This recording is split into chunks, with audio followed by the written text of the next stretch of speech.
بسم اللہ الرحمن الرحیم۔ السلام علیکم۔ صحیح بخاری میں نبی کریم حضرت محمد صلی اللہ علیہ وآلہ وسلم کی ایک حدیث ہے کہ جہاں آپ علیہ السلام فرماتے ہیں کہ بنی اسرائیل میں کچھ لوگ ایسے بھی ہوئے ہیں کہ جو نبی تو نہیں تھے لیکن فرشتے ان کے ساتھ باتیں کیا کرتے تھے۔ وہ کون لوگ تھے؟ بنی اسرائیل کے ٹاپ کے علماء، ان کے بڑے بڑے اسکالرز کہ جنہیں قدیم صحیفوں اور نایاب کتابوں کا علم ہوا کرتا تھا، ان کے بڑے بڑے عبادت گزار لوگ۔ اور ایسے ہی ایک عبادت گزار شخص کے ساتھ ایک عجیب واقعہ پیش آیا۔ جب اس نے 30 سال تک اپنی عبادت پوری کر لی تو اسے اپنی عبادت قبول ہونے کی وہ نشانیاں نظر نہیں آئیں کہ جو آنی چاہیے تھیں۔ اسے فرشتوں کا اپنے ساتھ باتیں کرنا محسوس نہیں ہوا، تو اس نے اپنی ماں کے سامنے یہ واقعہ بیان کیا کہ شاید وہاں سے کوئی وجہ پتہ چل جائے۔ تو اس کی ماں نے کہا کہ ہو سکتا ہے بیٹے کہ اپنی عبادت کے دوران تم سے کوئی گناہ سرزد ہو گیا ہو۔ اس نے کہا کہ نہیں، ایک بھی نہیں۔ ماں نے کہا کہ ہو سکتا ہے کہ پھر تمہارے دل میں کسی گناہ کا خیال ہی گزر گیا ہو۔ اس نے کہا کہ نہیں، ایسا بھی نہیں ہے۔ تو ماں نے کہا کہ پھر ہو سکتا ہے کہ تم نے آسمان کی طرف دیکھا ہو اور اس کی تخلیق میں غور کیے بغیر ہی اپنی نظریں ہٹا لی ہوں۔ اور تب اس نے کہا کہ ہاں، ایسا تو ہمیشہ ہوا ہے۔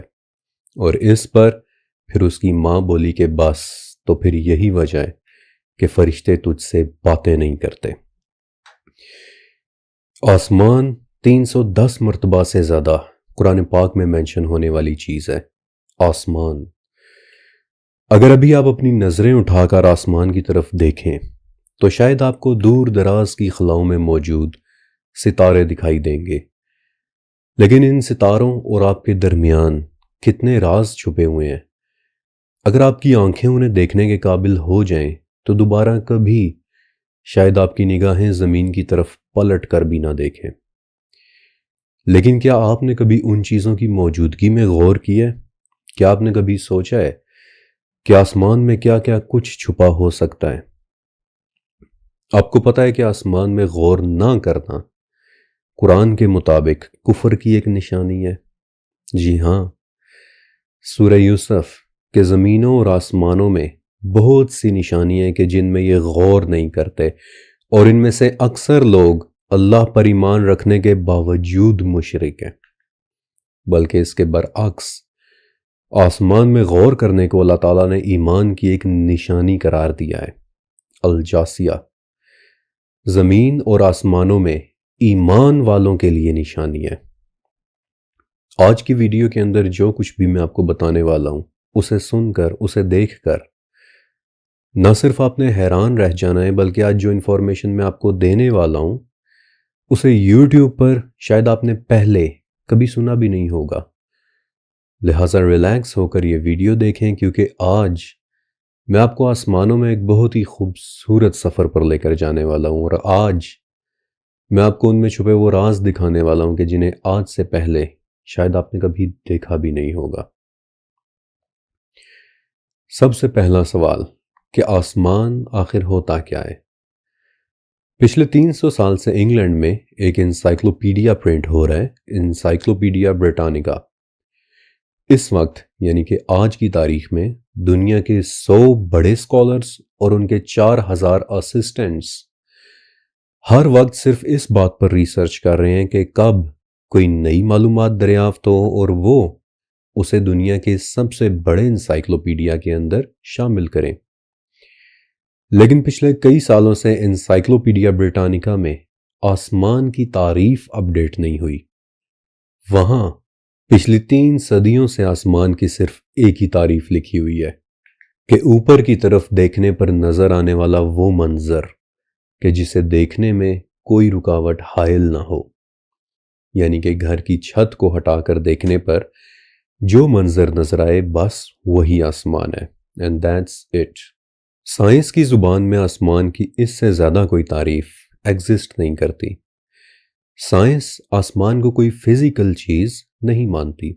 سائنس کی زبان میں بات صرف اتنی سی ہے کہ اگر آپ کے اندر ہوا میں اڑنے کی صلاحیت پیدا ہو جائے اور آپ اوپر کی طرف اڑنا شروع کر دیں تو سب سے پہلے جو یہ نیلا سا آپ کو نظر آتا ہے یہ آسمان نہیں بلکہ مختلف گیسز کا ایک مجموعہ ہے کہ جسے ایٹماسفیئر کہتے ہیں، یعنی کہ فضا۔ اس سے اوپر اڑنے پر دھیرے دھیرے آپ فضا سے نکل کر خلا میں داخل ہو جائیں گے، اور اس سے اوپر بس پھر صرف اور صرف خلا ہے۔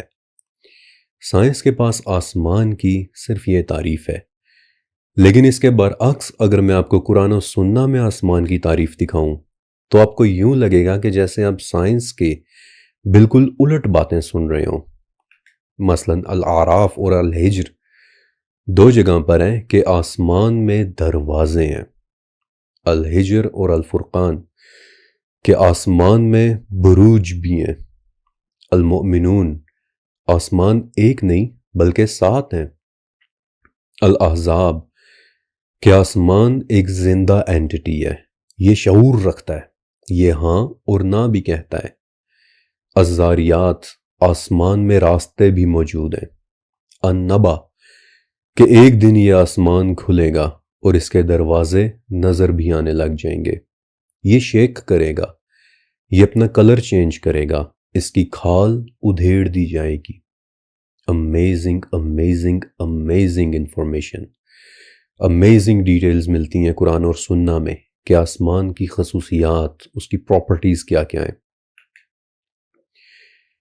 ایک شخص نبی کریم حضرت محمد صلی اللہ علیہ وآلہ وسلم کے پاس آیا اور پوچھا کہ یا رسول اللہ، یہ آسمان کیا ہے؟ آپ نے فرمایا کہ یہ رکی ہوئی ایک لہر ہے۔ What do you make of it؟ کیسی کیسی حیران کن باتیں ہیں، اور آپ کو پتہ ہے کہ اگرچہ سائنس آسمان کے دروازوں اور راستوں کو سمجھنا شروع ہو گئی ہے، لیکن سٹل سائنس ابھی ان راستوں کو ایک بار دیکھ لینے سے بھی دہائیوں پیچھے ہے، جبکہ قرآن پاک میں ایسٹرو فزکس کا علم کئی صدیاں ایڈوانسڈ ہے۔ اور ایسا میں کیوں کہہ رہا ہوں؟ میں آپ کو قرآن پاک کے ایڈوانسڈ نالج کے متعلق ایک بڑی زبردست بات بتاتا ہوں۔ الدخان کی ایک آیت ہے، آیت نمبر 29، کہ جہاں فرعون اور حضرت موسیٰ علیہ السلام کے متعلق بات کی جا رہی ہے۔ اب اس آیت میں لکھا ہوا ہے کہ نہ تو ان پر یعنی فرعونیوں پر، نہ تو ان پر آسمان روئے اور نہ ہی ان پر زمین روئی، اور نہ ہی انہیں کوئی مہلت ملی۔ اس آیت سے آپ کو کیا سمجھ میں آیا؟ درجنوں مرتبہ آپ نے اس آیت کو پڑھا ہوگا اور زیادہ تر لوگوں نے اس کا یہی مطلب لیا ہوگا کہ فرعون کے مرنے سے کسی کو کوئی فرق نہیں پڑا، اللہ کا دشمن تھا، مر گیا، دنیا چلتی رہی، نہ آسمان رویا نہ زمین روئی وغیرہ وغیرہ۔ لیکن میں آپ کو اس آیت میں چھپا ایک بہت ہی زبردست راز بتاؤں۔ آپ نے ہائیروگلفس کے متعلق سن رکھا ہے، یہ لکھائی کا ایک انداز ہے، ایک رائٹنگ سٹائل ہے، ایک سکرپٹ ہے، اور اس رائٹنگ سٹائل کے ساتھ صدیوں پہلے اینشنٹ ایجپشنز لکھا کرتے تھے اپنے اہراموں کے اندر، اپنے مقابر کے اندر۔ 3000 سال کے طویل عرصے تک کسی کو یہ نہیں پتا چلا کہ ہائیروگلفس کو پڑھنا کیسے ہے، اور ظاہر ہے کہ اہراموں کی دیواروں پر، مقبروں کی دیواروں پر عجیب سی لکھی ہے زبان کہ جب آج اس کے بولنے والا بھی کوئی نہیں بچا تو بھلا کسی کو کیسے پتا چل جاتا کہ اس زبان میں انہوں نے کیا لکھا ہوا ہے۔ لیکن پھر 18ویں صدی میں ایک فرینچ مسافر کو مصر کی ریت میں دبا ایک قدیم کتبہ ملا، ایک پتھر ملا کہ جس پر اینشینٹ رومن زبان میں ایک ٹیکسٹ لکھا ہوا تھا۔ اب رومن زبان کا تو سب کو پتہ ہے کہ اسے پڑھنا کیسے ہے، کیونکہ رومن بولنے والے لوگ تو آج بھی موجود ہیں، اور انہوں نے دیکھا، انہوں نے نوٹس کیا کہ جو بات اوپر رومن زبان میں لکھی ہے وہی بات نیچے یونانی زبان میں بھی لکھی ہوئی ہے۔ اب یہ سمجھنا بھی آسان تھا کیونکہ یونانی زبان یعنی گریک لینگویج بولنے والے بھی آج موجود ہیں، لیکن زبردست بات یہ ہے کہ جو بات اوپر رومن اور یونانی زبان میں لکھی ہوئی تھی وہی بات ایگزیکٹلی وہی بات نیچے ہائیروگلفس کی صورت میں بھی لکھی ہوئی ہے، اور یوں اس کتبے نے کہ جسے بعد میں روزیٹا سٹون کا نام دیا گیا، اس نے ایک پریمر، ایک ڈکشنری، ایک علمی خزانے کا کام کر دیا، اور صرف چند سالوں کے اندر اندر ریسرچرز کو یہ پتا چل گیا کہ ہائیروگلفس کی زبان کو ڈیسائفر کیسے کرنا ہے، اور تب تب ایک مقبرے کی دیوار پر لکھے ٹیکسٹ کو ٹرانسلیٹ کرنے پر یہ عبارت سامنے آئی کہ جب ہمارا فرعون مرا تب زمین اور آسمان روئے، ستارے لرزے اور فرعون ایک خدا کے طور پر دوسری دنیا میں چلا گیا۔ لیکن آج سے 1400 سال پہلے، جب کسی کے وہم و گمان میں بھی نہیں تھا کہ اہراموں پر لکھے ہائیروگلفس کو پڑھنا کیسے ہے، انہیں ڈیسائفر کیسے کرنا ہے، تب فرعون کی موت پر قرآن کہتا ہے کہ اس کی موت پر نہ تو زمین روئی اور نہ ہی آسمان روئے، اور خدا بننا تو دور کی بات، اسے دوسری مہلت تک نہیں ملی۔ امیزنگ۔ آپ کو پتہ ہے کہ قرآن پاک کا دیا ہوا نالج اس وقت بھی ہمارے زمانے سے ایٹ لیسٹ 1700 سال زیادہ ایڈوانسڈ ہے۔ قرآن سائنس کی کتاب نہیں ہے، یہ میں جانتا ہوں، یہ میں مانتا ہوں، لیکن قرآن میں بتائی گئی سائنس روایتی سائنس سے صدیوں آگے کی باتیں کرتی ہے، تو پھر کیوں نہ ہم ٹریڈیشنل سائنس کی باتوں کے بجائے القرآن سے لیڈ لیں، وہ قرآن اور وہ سننا کہ جو آسمان کے دروازوں، آسمان کے راستوں اور آسمان میں موجود لہروں کی باتیں کرتے ہیں، چاہے ابھی تک ہم انہیں پہنچ کر دیکھ بھی نہیں پائے۔ پچھلی قسط کے اندر میں نے آپ کو آسمان میں موجود راستوں کا بتایا تھا۔ اگر آپ نے وہ قسط نہیں دیکھی تو پہلے اسے ضرور دیکھیے گا، کیونکہ وہ قسط اس آج والی ویڈیو کا ایک پریکول تھی۔ آپ کو یہ والی ویڈیو اچھی طرح سے صرف تبھی سمجھ میں آئے گی کہ جب آپ اس سے پہلے والی ویڈیو دیکھ چکے ہوں گے۔ اوکے، آسمان کے راستوں کے متعلق الزاریات میں ایک آیت ہے کہ قسم ہے راستوں والے آسمان کی، وَالسَّمَاءِ ذَاتِ الْحُبُكِ۔ یہ حبک کیا ہوتا ہے؟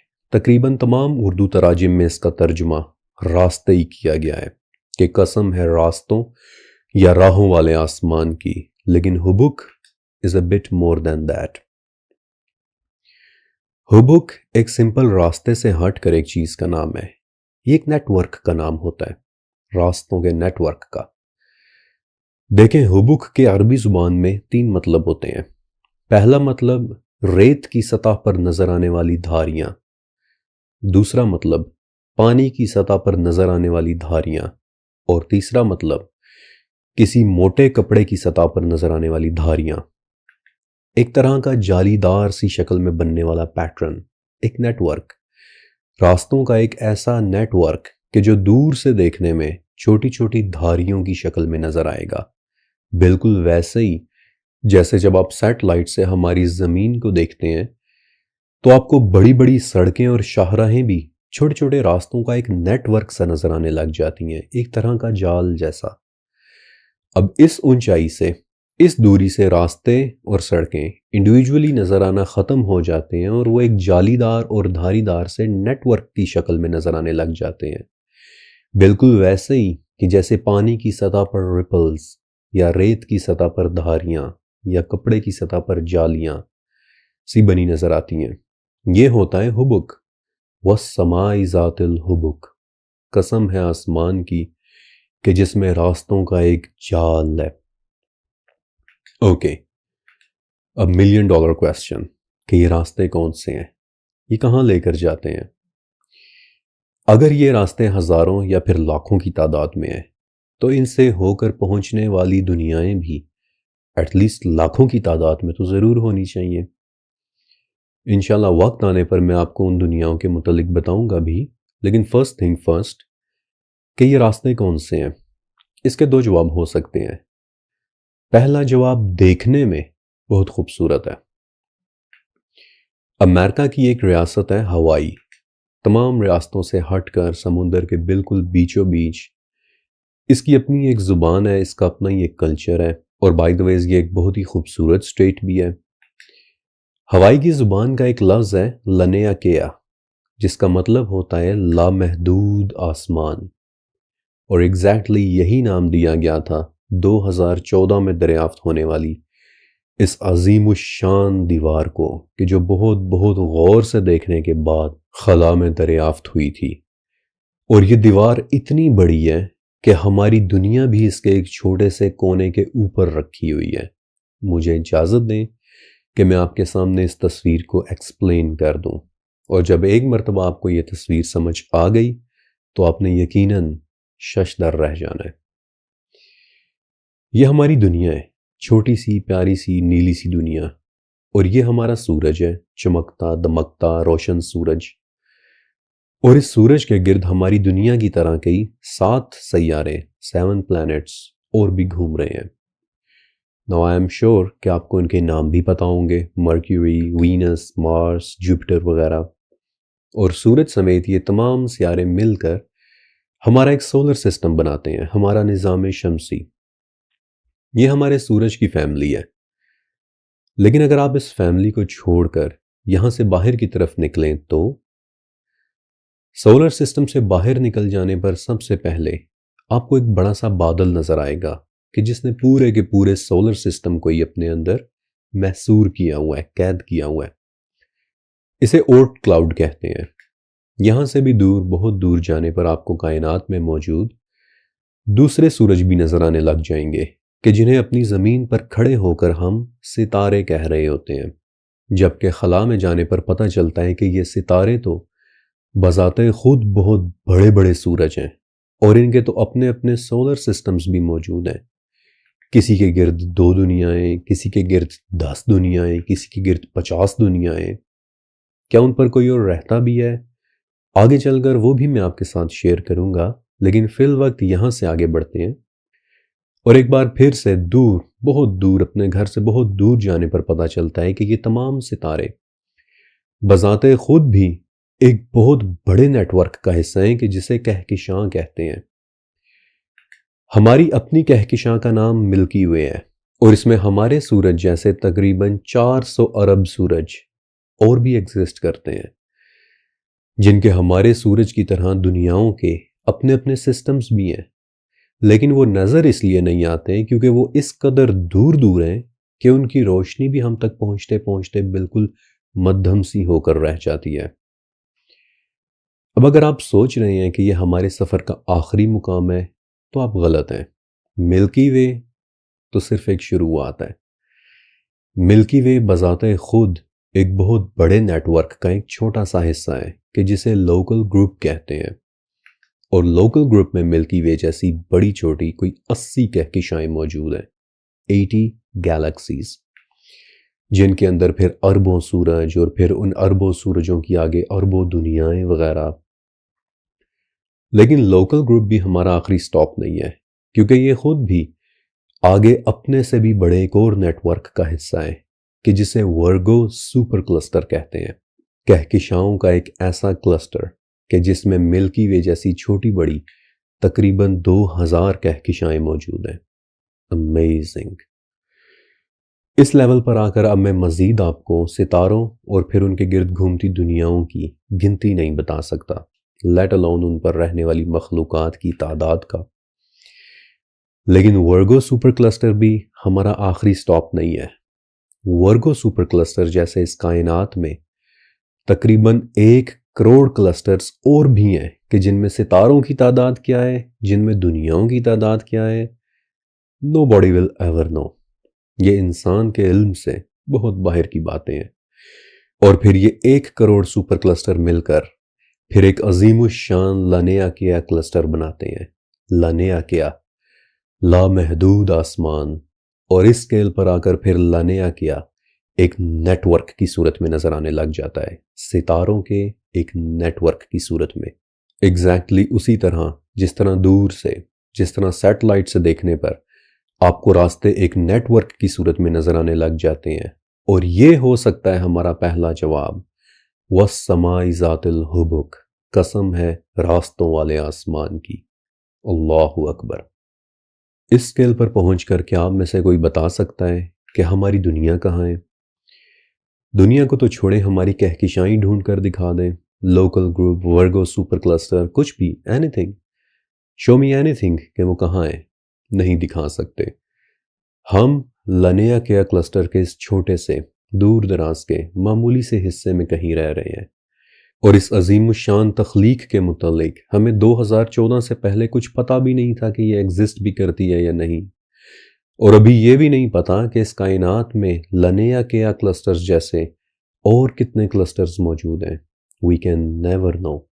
یہ اسکیل، یہ درجات، یہ انسان کے علم سے بہت باہر کی چیزیں ہیں. ہم یہاں موجود ہیں، اس عظیم صحرا میں موجود ریت کے ایک چھوٹے سے ذرے پر، اپنی ذات کو اس کائنات کا محور سمجھتے ہوئے.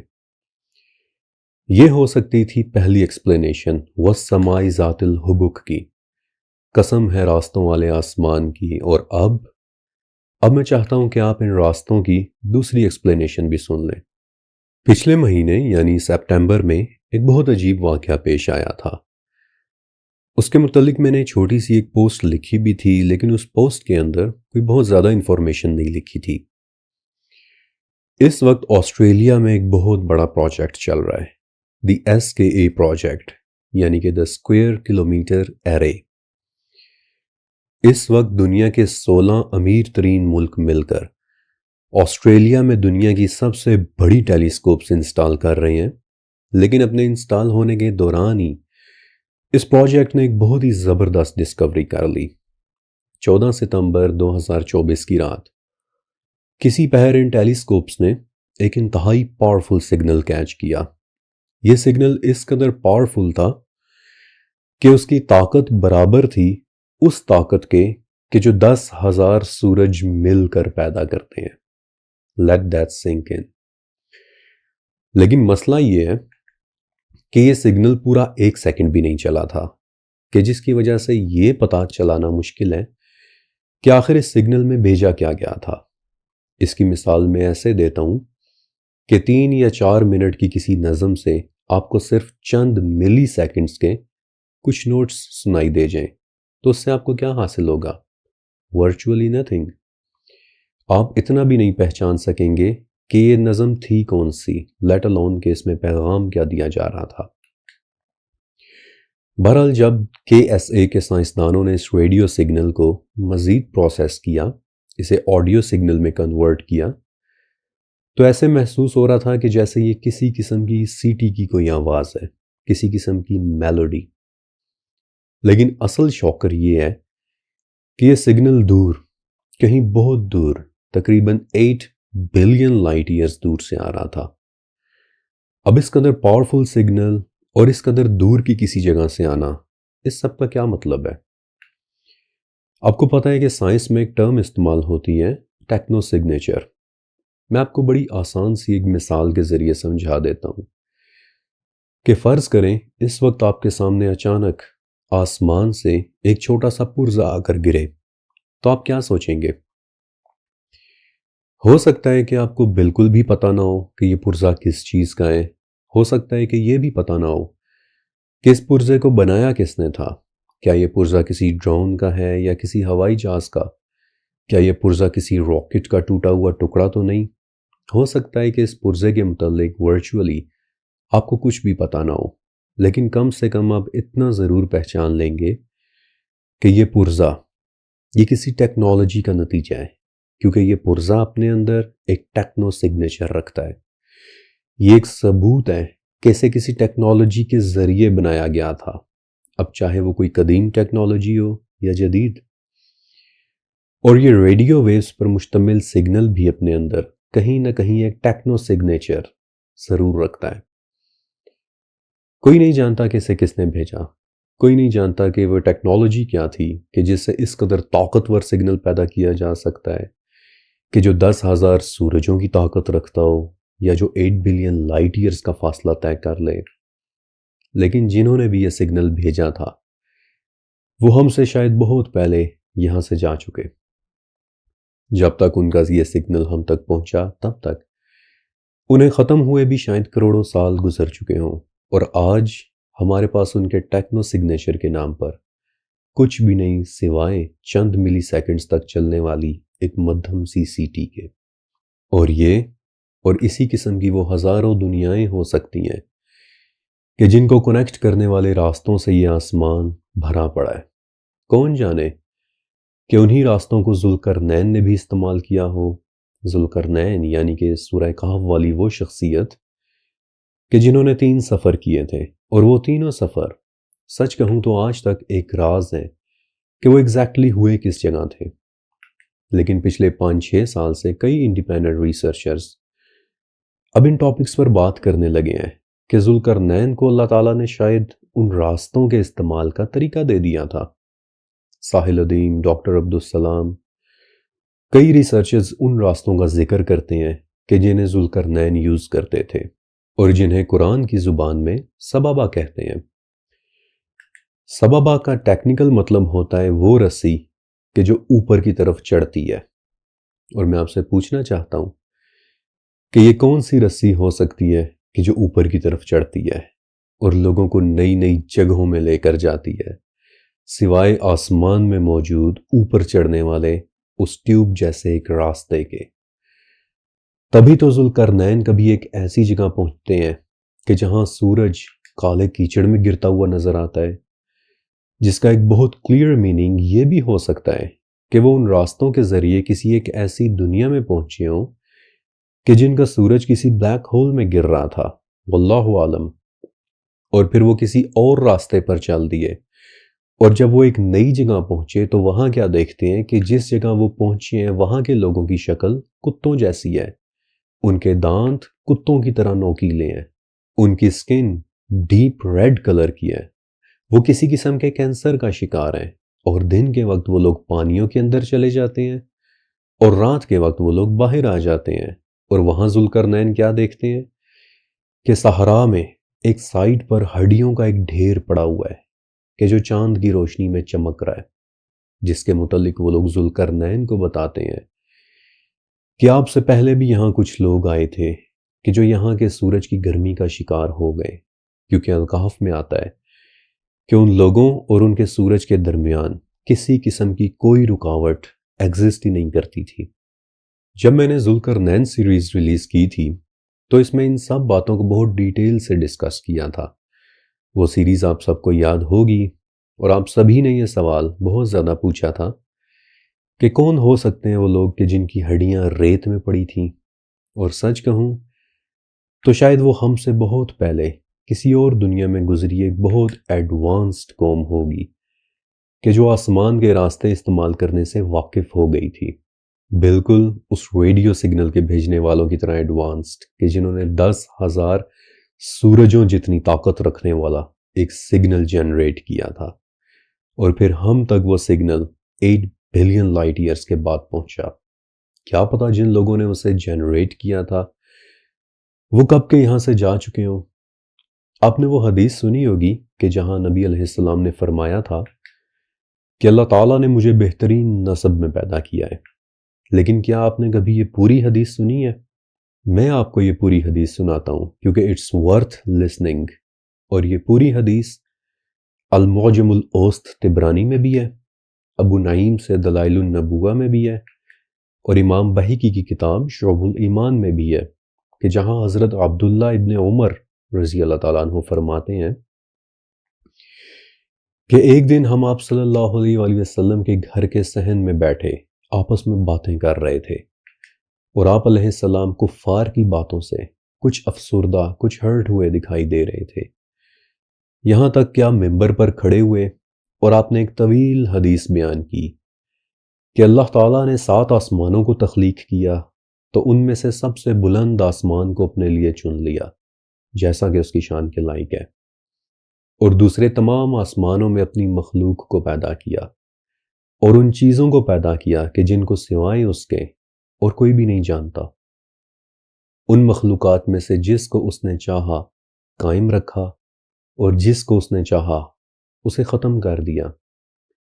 پھر 7 زمینیں پیدا کی تو ان میں بھی اپنی مخلوق میں سے جس کو چاہا اسے قائم رکھا اور جس کو چاہا اسے ختم کر دیا۔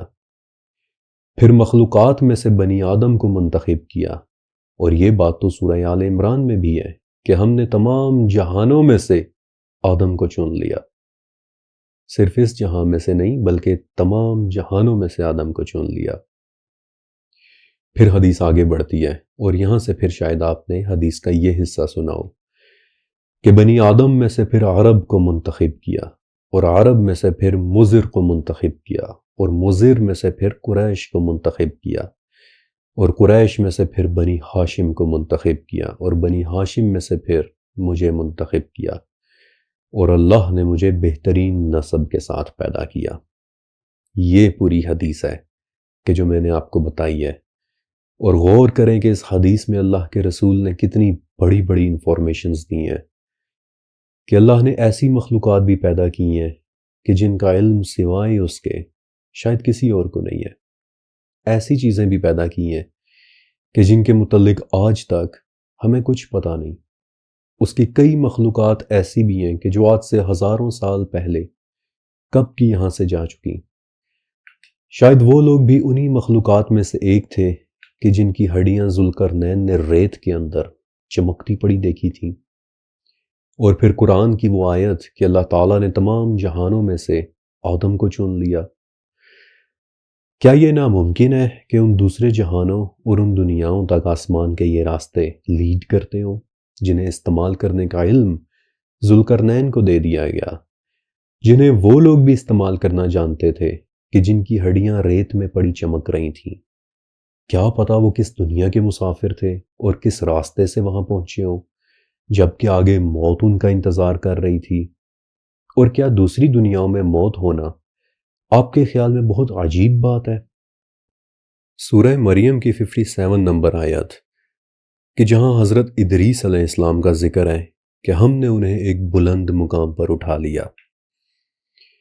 اس کی تفسیر میں ابن ابی حاتم جیسے ایک اتنے عظیم سکولر، دیکھیے کہ وہ کیا لکھتے ہیں کہ جب حضرت ادریس علیہ السلام کے پاس ان کا دوست فرشتہ آیا کہ جو ان کے پاس صحیفے لے کر آیا کرتا تھا، تو انہوں نے اس سے کہا کہ میں ملک الموت سے ملاقات کرنا چاہتا ہوں تاکہ میں اس سے پوچھ لوں کہ میری زندگی کتنی رہ گئی ہے، تاکہ پھر میں اپنے نیک کاموں کی خاطر مزید محنت کر سکوں۔ لہٰذا فرشتے نے انہیں اپنے پروں میں بٹھایا اور آسمان کے راستوں سے اوپر کی طرف چڑھتا چلا گیا، یہاں تک کہ چوتھے آسمان میں انہیں ملک الموت مل گئے، اور اس فرشتے نے ملک الموت کو حضرت ادریس علیہ السلام کے ساتھ ہونے والی اپنی گفتگو کے متعلق بتایا۔ تو آگے سے اس نے بڑے تعجب سے پوچھا کہ اس وقت وہ کہاں ہے، کیونکہ مجھے یہ حکم ملا ہے کہ چوتھے آسمان پر ادریس کی روح قبض کرنی ہے، اور میں نے سوچا تھا کہ وہ تو زمین میں ہے، تو ان کی روح کو چوتھے آسمان پر کیسے نکالوں گا؟ اور اس پورے واقعے کے بعد تب ملک الموت نے حضرت ادریس علیہ السلام کی روح چوتھے آسمان پر قبض کی، اور جب ان کے دوست فرشتے نے اپنے پروں کو اٹھا کر ان کے نیچے دیکھا تو وہاں حضرت ادریس علیہ السلام کی وفات ہو چکی تھی۔ کسی اور عالم میں موت، کسی اور دنیا میں موت، کسی اور جہاں میں موت، یہ کوئی عجب بات نہیں ہے۔ بہت ممکن ہے کہ ذوالقرنین نے وہاں جن لوگوں کی ہڈیاں دیکھی تھیں وہ بھی کسی راستے کے ذریعے وہاں پہنچے ہوں گے، راستوں کے ان نیٹ ورک کے ذریعے کہ جو لانیہ کیا کلسٹر کی اس ان امیجنیبل وسعتوں کو آپس میں جوڑے ہوئے ہے۔ ارب ہا ارب دنیایں، کھرب ہا کھرب مخلوقات کہ جن میں سے اللہ تعالیٰ نے جسے چاہا اسے رہنے دیا اور جسے چاہا اسے ختم کر دیا۔ کیا پتہ کون کون رہ چکا ہوگا اس لامحدود وسعت کے اندر، اور آج بھی کیا پتہ کون کون سٹل رہ رہا ہے۔